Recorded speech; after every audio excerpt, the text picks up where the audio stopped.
The 2nd of October commemorates the birth anniversary of the father of the nation, Mohandas Karamchand Gandhi. Born in 1869 at Porbandar, Gujarat, the Mahatma, as he is dearly called worldwide, was known for his honest and non-violent ways of seeking out justice. It was his principles of satyagraha and ahimsa and his interpretation of concepts like dharma and secularism that associated Gandhi with some of the greatest modern philosophers of the century. Gandhiji's ideologies have been practiced for years on end, and his work against injustice in South Africa and patriotism towards our very own country made him the true leader that we know him as today. Some of the Mahatma's initiatives like the Quit India movement, non-cooperation movement and civil disobedience movement during India's struggle for independence left long-lasting impacts on the citizens of the country, their reverberations still heard in every patriotic heart. Of all of Gandhiji's principles, his belief in self-sustenance or Swaraj is widely appreciated and is to this day an ideal which the country continues to strive for. Gandhiji's principles therefore continue to thrive in our daily lives. These principles of truth, non-violence, duty, tolerance and self-sustenance open up a happy, prosperous, healthy, harmonious and sustainable future, a future that India truly deserves.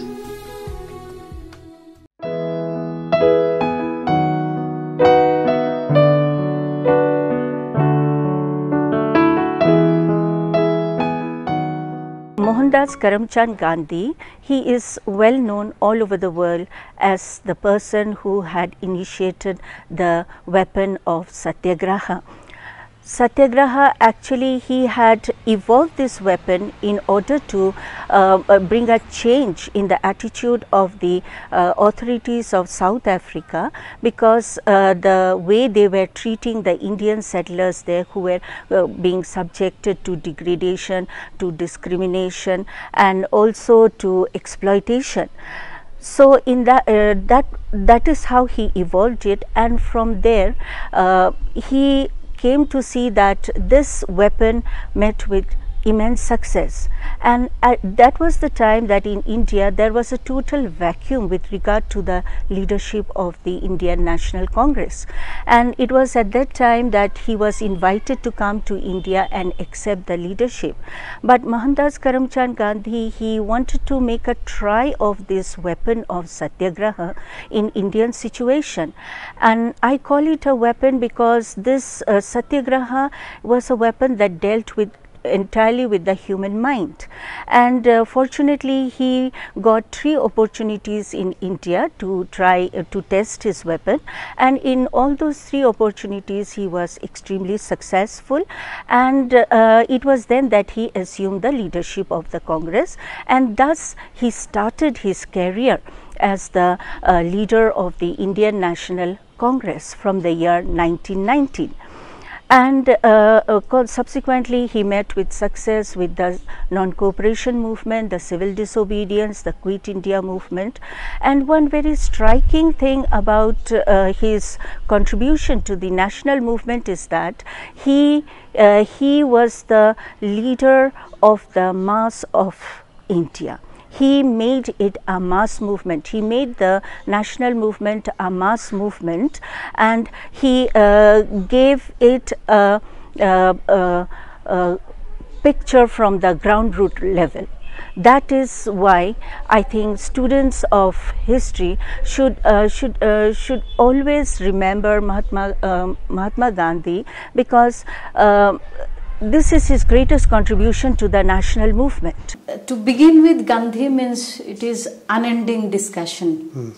It's unending inspiration. So when you are asking me to talk or discuss something about Gandhi, let me begin with this Martin Luther's statement that to have the progress of humanity, we cannot forget about Gandhiji or Mahatma Gandhi. So as you know that entire nation, not only nation, even entire world, they're following. I don't know how far we are following, being Indian, but almost world's literate people, civilized people, what I am saying, calling them civilized people, they are always trying to follow Mahatma Gandhi's philosophy, Mahatma Gandhi's ideas, Mahatma Gandhi's thoughts, they are practicing. So, if we have to go back to that era of Mahatma Gandhi, he born in a, if I am not mistaken, Porbandar district of Gujarat. He born in the year 1869 on this day, 2nd October. And that day, India, though it was not divided as India, but somehow world got a gem, I must say. So Gandhi's philosophy, whenever I speak about philosophy, is not to follow here. His philosophy, if it is practiced, then we must consider that it is universal solution to each and every problem he has suggested to us.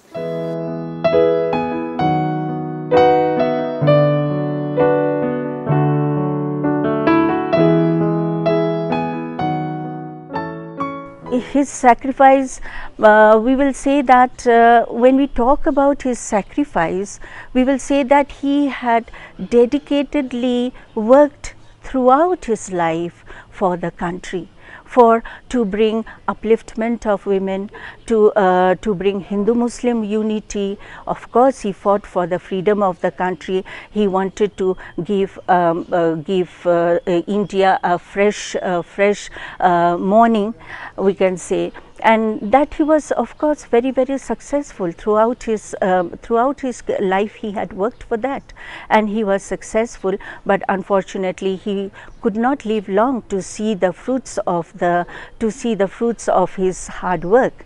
Gandhiji, he has actually sacrificed his life, not sacrificed. He has willingly devoted his life to humanity. His first concern was to serve the humanity. For that, if you go back again to Gandhiji's life, he went to South Africa actually with a dream to become a lawyer. He was studying law, to become a barrister.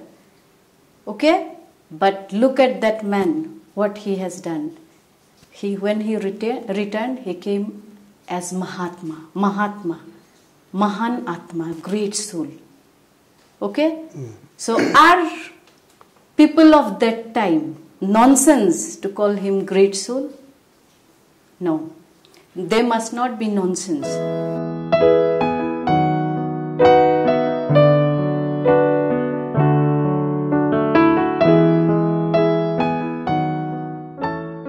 I know that it will be something dramatic to say, because most of the people, they are arguing with the Gandhi's philosophy. They would say what this non-violence is doing. One of the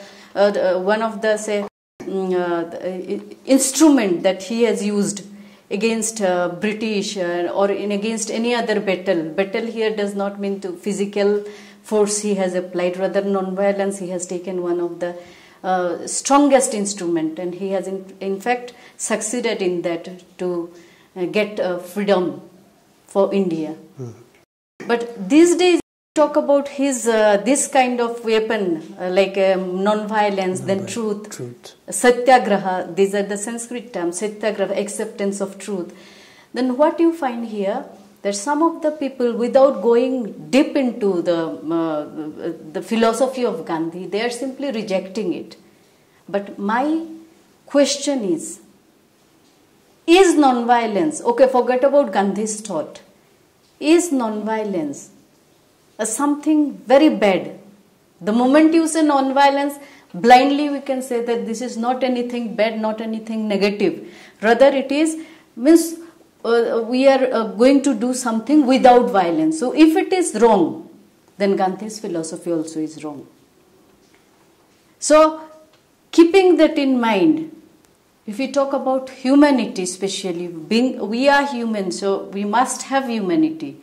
How long we are having this in this generation, in this modern era, we don't know much, but still I have to say that if not 100%, at least 20% is there. Another very important idea of Mahatma Gandhi that we still have in our hearts, although we may say that it is no longer there, but which we still have in our hearts, is the idea of non-violence, which is called ahimsa.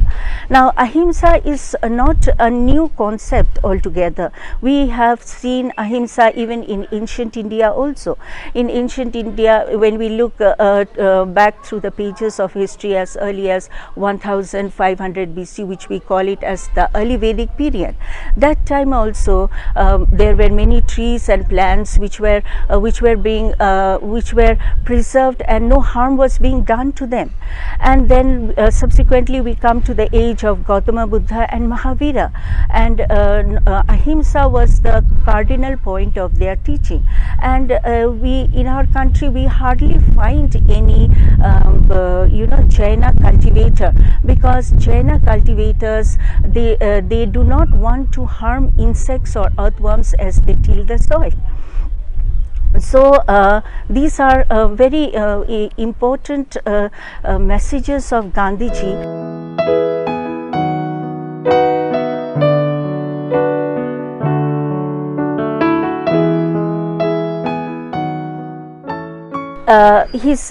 He always stressed upon one fact and which he wanted all youths to follow, and that was truth. Truth. We should be truthful, and we should be honest, and we should be down to earth in whatever we do. So this and down to earth, when we talk about, because he always stressed that all classes of people should be included in the national movement, and from there we get the idea that he was very much propagating the idea of equality, and these are some of the very important ideas that he wanted the students to inculcate through teaching, through education, or through the medium of instruction in schools, colleges and all. So some of the philosophical thoughts, I believe that today so many issues you will find that people are having ego problem these days. I am right, you are wrong. I am right, you are always, that kind of chaos is there. But they never try to reconcile the fact by discussing nicely. If they are debating also, you can see in the parliament also they start fighting. If they debate also, the debate also not in good level.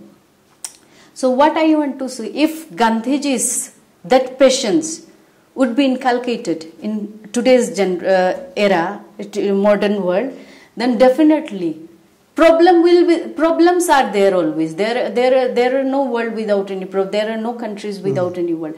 But we should learn the solution, like we should learn how to solve the problems. So to that solution, if you take Gandhiji's non-violence, if you take Gandhiji's truth, satyagraha, if you take Gandhiji's fasting, is Anna Hazare one example he has given, that through fasting he has made government to fulfill his wishes. Okay, if fasting is not if we consider that it is not necessary, at least non-violence can be one of the important solution to the problem that people are suffering, like people are facing these days.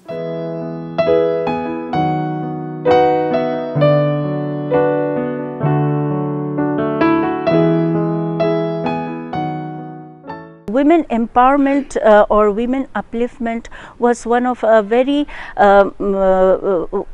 of the ideas cherished by Mahatma Gandhi, and at present times, government, both at the central level and even at the state level, they are initiating measures in order to improve the life and the well-being of the girl child, to create an awareness among the people, so that they give opportunities to the girl child to carry on with their education, to establish with their career.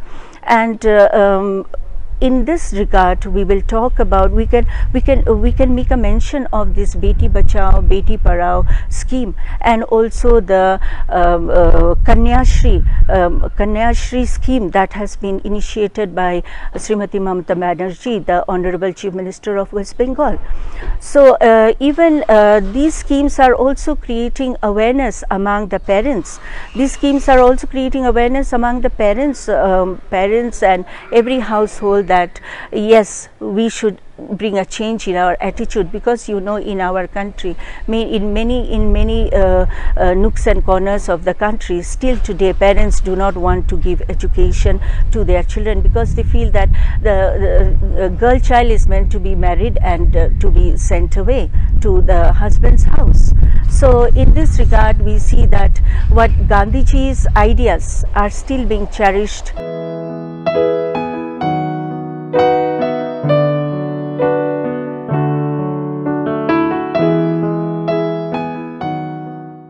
And when we commemorate 2nd October now, when we commemorate 2nd October as Gandhi Jayanti, we celebrate it with a spree of cleaning drive all over the country, because we have not forgotten his message. He has said that sanitation first and then comes independence, and today's slogan that we are giving, Swachh Bharat, Sach Bharat, and the All India Cleaning Drive campaign that has been launched by our Honorable Prime Minister Shri Narendra Modi, is all offspring of his ideas in this direction. So in that way, we see that he has given us so many ideas to carry on with a new vision in this present country.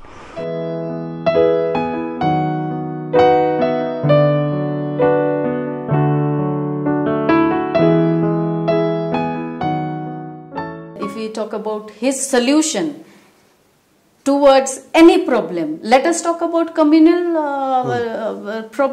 riots and all. I would say that Gandhiji's solution was the best among any other solution towards the problem of communal harmony. I have studied, in fact, I have gone through some of the Gandhiji's points on communal harmony. Okay, there was a very strong hatred between Hindus and Muslims in that time. But he has tried to suggest Hindus as well as Muslim. He has, like, neutrally he has tried to suggest them like how to follow. Suppose if Hindus would go against Muslim by saying that Muslims are slaughtering cows and all, it is against Hinduism.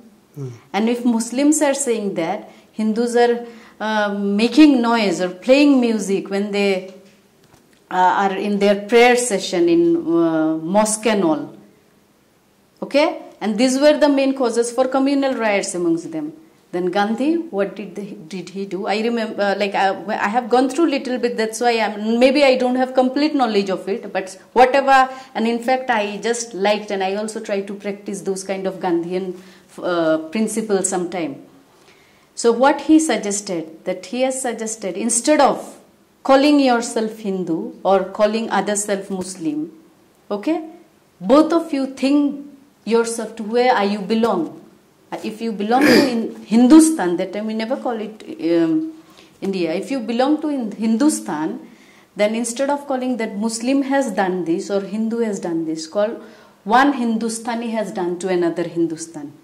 So you should keep always in your mind, instead of your own community, your broader prospect should be there. You should think that you are, at first, you are Hindustani. At first you are Indian and later you belongs to this community and that community. Because whenever you speak about something communal or community, you will find that it is confined to a narrow class, like divisions. If you have to come out of narrow like outlook, then you have to be broader. And that is possible only by thinking yourself at first that you are first Indian or you are first belongs to that particular nation.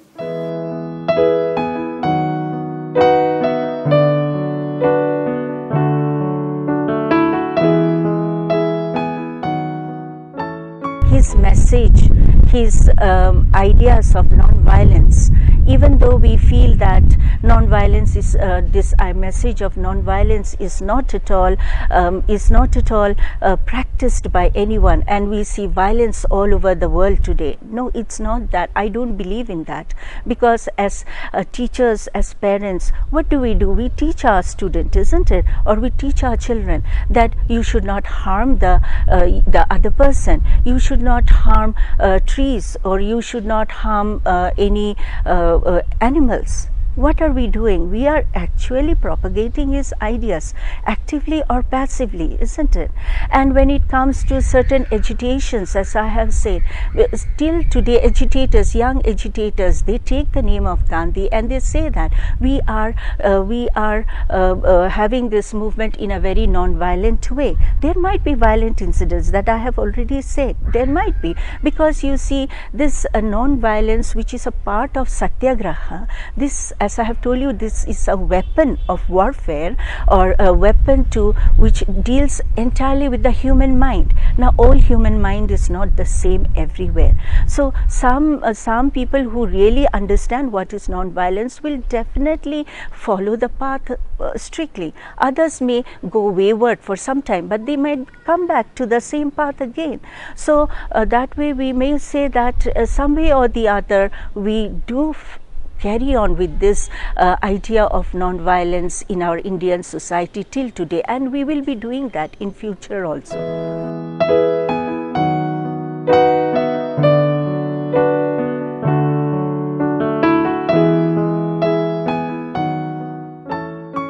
Actually, maybe my description of Gandhi or discussion on Gandhi is not that to the point towards this modern era. But what I want to say, if same policy, if we apply in this era or in this generation, then what we are going to lose?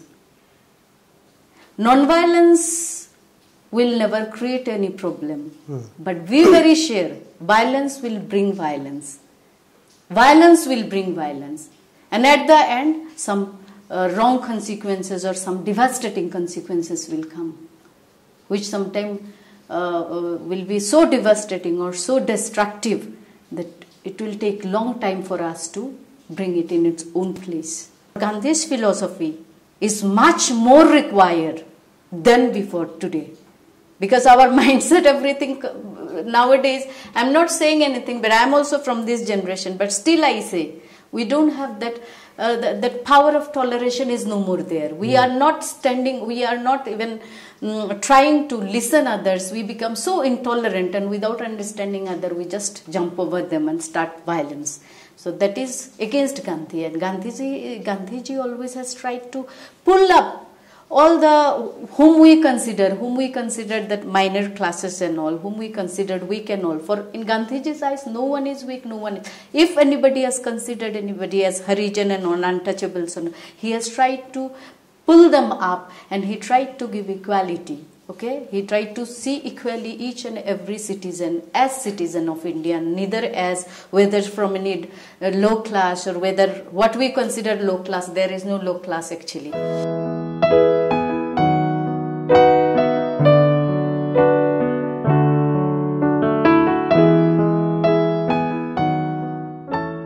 It's very famous, and people know that song by Gandhi's name only because he has edited it later.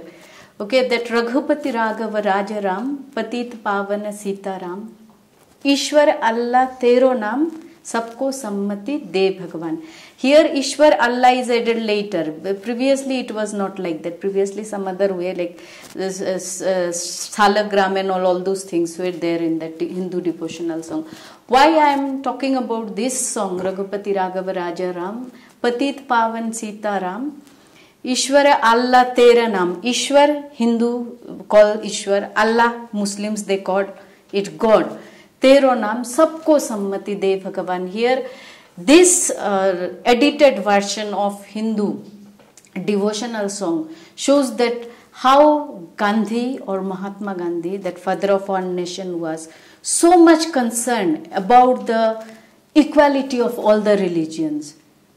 He has gone very thoroughly with Hindu like scriptures, Ramayana, Mahabharata, Gita and all. Along with that, not only with Hindu scriptures, holy books, he has read thoroughly Bible, he has read Quran and many other holy books. And what he tried, after reading all those scriptures, after reading all those holy books, he has tried to extract all the good things from all the holy books. And he found ultimately that no religion has taught any violence or anything in any books. So his perspective towards that the equality of religions, okay, is very much remarkable. Why? Because some of the people, they are fighting in the name of religion. Some say my religion is superior to yours. You will say yours religion is superior to me. So if in the name of religion, many people, they are fighting. But Gandhiji, what he said that all religions are equal. It is we human beings, because whenever religion you are reading, something is written also, it is interpreted by human being. Human beings are never perfect. They are imperfect. So if you have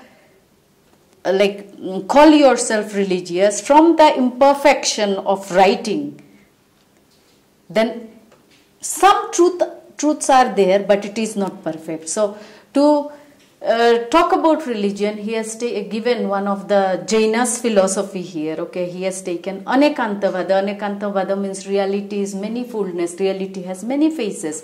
Okay, and he has spoken about, he has told the story of Jainas, that Jaina, they have given in their philosophy that 6 blind people were there, and they an elephant was standing before them, and each and every person were touching each parts of the body of the elephant.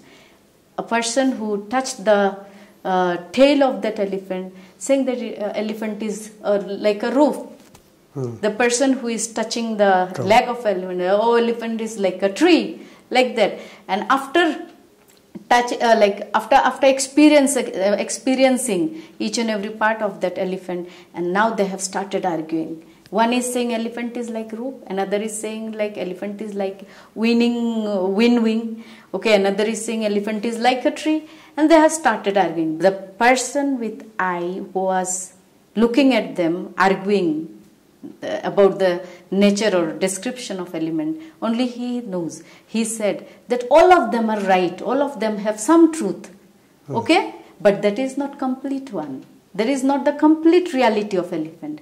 Instead of arguing with each other, if they discuss that I have touched, because we are blind, so better to discuss.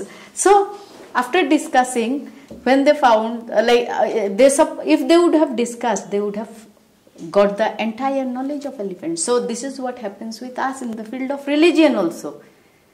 Instead of arguing that my religion is superior than yours, and you are arguing your religion is superior than me, instead of saying that if we would have discussed, extend our thought of religion, then we would have much more wider religion than what we have. So from these things, from these small descriptions of Gandhiji, we came to know about Gandhi that he is not any partial person, not always tried to contribute something to the humanity. Okay, if we follow those kind of things, then we'll be a very good human being.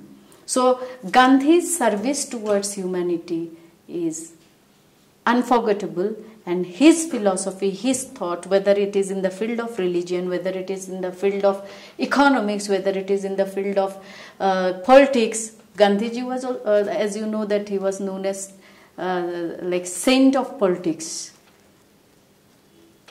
because he said that politics cannot be separated from religion, or religion cannot be separated from, because religion must be there in politics so that we can go towards the right direction. And not that kind of narrow religion, the religion which is for humanity, takes all humaners in.